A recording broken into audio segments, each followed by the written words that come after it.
Inflasi China bulan Mei menunjukkan permintaan konsumen yang lemah, para analis ekonomi goyah. Menurut data dari Biro Statistik Nasional, NBS, yang dirilis pada tanggal 12 Juni Indeks Harga Konsumen, CPI, bulan Mei naik sebesar 0,3%, mencerminkan kenaikan yang sama dengan April namun di bawah prediksi sebesar 0,4% dari jajak pendapat Reuters. Sementara itu, Indeks Harga Produsen, PPI, terus mengalami penurunan sejak September tahun 2022, turun sebesar 1,4% pada bulan Mei setelah penurunan 2,5% pada April, sedikit lebih baik dari perkiraan penurunan sebesar 1,5% karena ekspor yang kuat mendorong industri China bulan lalu. Meskipun ada beberapa perbaikan, data menunjukkan bahwa ekonomi terbesar kedua di dunia itu masih berisiko mengalami deflasi dengan prospek ekonomi yang tidak pasti. Barclays FICC Research mengomentari pada tanggal 12 Juni bahwa CPI yang rendah dan penurunan inti CPI mencerminkan kelemahan yang berkelanjutan dalam permintaan domestik dan konsumsi pribadi. China telah mengalami periode deflasi terpanjangnya sejak krisis keuangan global tahun 2008 sampai tahun 2009, yang berlanjut hingga Januari tahun 2024. Pemerintah kesulitan untuk meningkatkan pengeluaran konsumen akibat penurunan properti yang berkepanjangan dan pasar tenaga kerja yang sulit, serta bisnis yang enggan berinvestasi karena harga produsen yang menurun menggerus profitabilitas.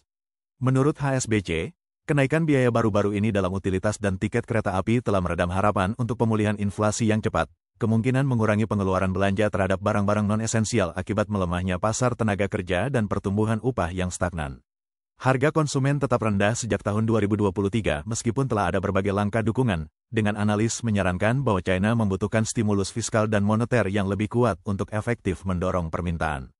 HSBC mencatat bahwa data inflasi bulan Mei menunjukkan bahwa inflasi tetap lemah dan dukungan tambahan diperlukan untuk menguatkan pertumbuhan, kemungkinan melalui kebijakan fiskal. Para ahli juga mencatat bahwa data inflasi inti hari Rabu, yang tidak termasuk makanan dan energi, menyoroti kesulitan yang dihadapi Beijing dalam merangsang permintaan domestik.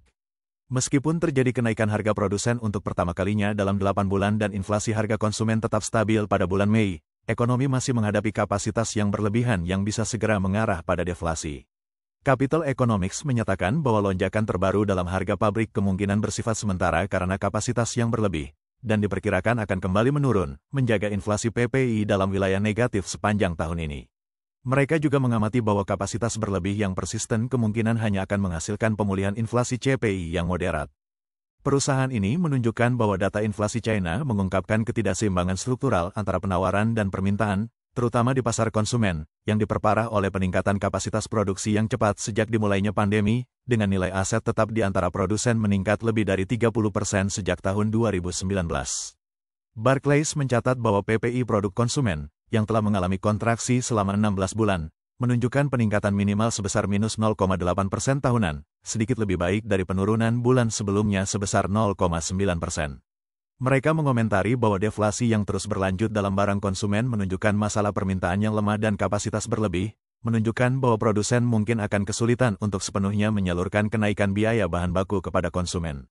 Melihat ke depan, Barclays memprediksi bahwa pemulihan dalam konsumsi akan terhalang oleh tantangan pasar tenaga kerja seperti prospek pekerjaan dan pendapatan yang tidak pasti, efek kekayaan yang negatif, dan keuangan rumah tangga yang ketat.